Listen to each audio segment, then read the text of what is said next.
西區副食品批發市場附近，琴日24日發生離奇墮海事件，據報是男子組合 Mirror 成員姜濤。網上睇到多張照片，懷疑是姜濤獲救上船後的情況。相中可見該名男子身穿深色上衣及長褲，穿着球鞋，全身濕透，神情迷糊。其身旁有消防人員，沒有生命危險。其後已轉送私家醫院繼續接受治療。消息指姜濤事發前跑步期間感不適，靠在一旁休息，不料不慎墮海。由於墮海時電話浸濕失靈，他亦忘記IG密碼，故即時借用花姐 IG 報平安。晚上有便衣警員到場調查。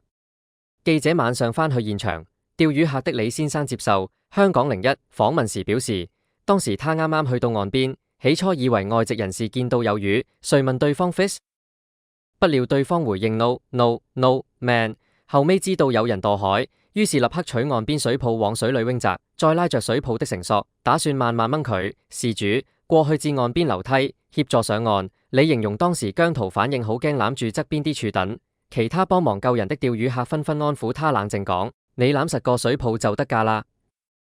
最後響23號領航船的船員將姜濤從水中救起，整個救援過程歷時10多分鐘。姜濤其後在自己的 IG 表示：大家不用擔心，明天見。Makerville 亦在 IG 回應事件，指姜濤今午在西環海旁跑步期間頭暈不適，醒來時已被救起，又說姜濤正在醫院休息，一切安好，沒有大礙，並稱外界傳聞並非事實，請大家不要作出不必要的揣測。